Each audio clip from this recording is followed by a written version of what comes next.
Beautiful souls, कैसे हैं आप सब। आज हम बात करेंगे वोटेड टॉपिक की, जो आपने वोट किए थे। ठीक है, कम वोट्स थे लेकिन फिर भी लोग इंटरेस्टेड थे इस टॉपिक को जानने में। ठीक है, तो इस बारे में बात करते हैं कि एस्ट्रल प्रेगनेंसी क्या है और एस्ट्रल सेक्स क्या है। ठीक है, तो एस्ट्रल सेक्स होता है जब जो ट्विन फ्लेम्स की सोल्स जो होती हैं, ठीक है, दोनों पार्टनर्स की जो सोल होती हैं वो एस्ट्रल जब करती हैं या मेडिटेशन में या सोते वक्त, क्योंकि अभी हम 3D वाइज उतना नहीं जानते हैं, जो लोग उतना उन लोगों को फील नहीं होता कि कब उन्होंने एस्ट्रल कर लिया सोते सोते। ठीक है, तो जब एस्ट्रली आप इंटीमेट होते हैं, आपकी सोल्स जो हैं ट्विन फ्लेम्स की वो इंटीमेट होती हैं, क्योंकि सिर्फ वही आपस में हो सकती हैं, एस्ट्रली कोई और नहीं हो सकता। तो जब आप ऐसे इंटीमेट होते हैं तो उसे एस्ट्रल सेक्स कहते हैं, और उसका पता जो है आपको आपकी फ़िज़िकल बॉडी में भी लगता है। ठीक है, वो जो फीलिंग है, वो एक सेक्सुअल फीलिंग जो है वो आपको अपने बॉडी में फील होती है। और आप कई बार ऐसा होता है कि सोते सोते आपको वो सब ख्याल भी आने लगते हैं। ठीक है, और आप अपने TF को बहुत ज़्यादा याद भी उस वे में करने लगते हैं, सेक्सुअली बहुत ज़्यादा अट्रैक्टेड फील करते हैं।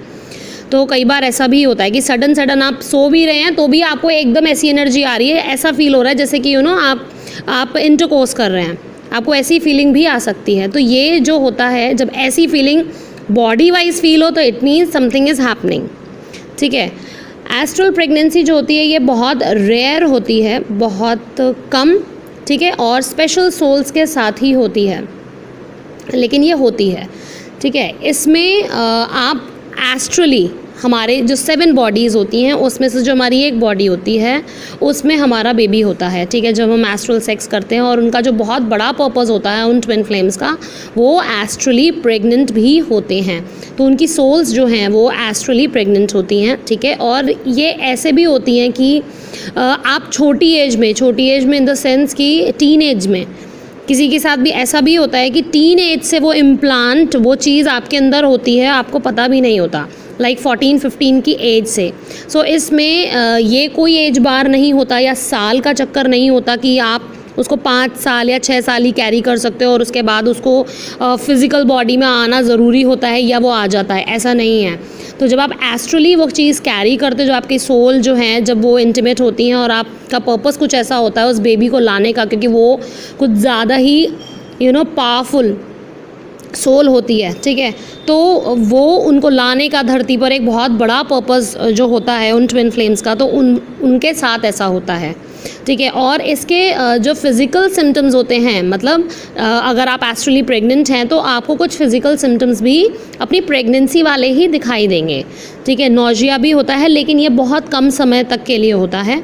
ठीक है, और ऐसे ही फूड क्रेविंग भी होती है, लेकिन वो भी बहुत कम समय के लिए होती है। जैसे 9 महीने के लिए हमारे को होती रहती है फिज़िकली जब हम प्रेग्नेंट होते हैं, वो वैसी नहीं होती फीलिंग। ठीक है, वो कुछ टाइम की ही क्रेविंग होती है और कुछ टाइम का ही ऐसा नौजिया वाला और चक्कर वाली हमें फीलिंग आती है। और इसकी एक ख़ास चीज़ ये है कि इसमें पिंक डिस्चार्ज होता है। ठीक है, वैसे पिंक डिस्चार्ज अगर हम मेडिकली देखें तो वो बहुत ज़्यादा किसी और रीज़न से होता है। ठीक है ना, इन्फेक्शंस भी हो सकता है, सर्वाइकल हमें ब्लीडिंग हो सकती है। ठीक है, और बहुत सारी चीज़ें होती हैं, लेकिन पिंक डिस्चार्ज जो है वो एस्ट्रल प्रेगनेंसी का भी एक साइन होता है। ठीक है, और ये मैक्स टू मैक्स सिर्फ 2 दिन तक ही निकलता है, और ऐसा नहीं है कि ये फ्लो में निकलता ही रहेगा, it's just kind of a spotting.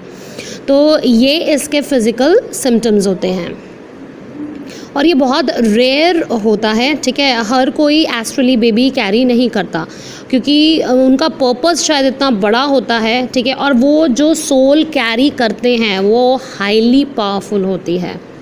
ठीक है, तो आई होप आपको ये वीडियो से, एक बहुत शॉर्ट बनाई है मैंने। ठीक है, बस एक ब्रीफ इन्फो है, आप ये समझ सकते हैं, क्योंकि डिटेल में इसमें भी बहुत कुछ है।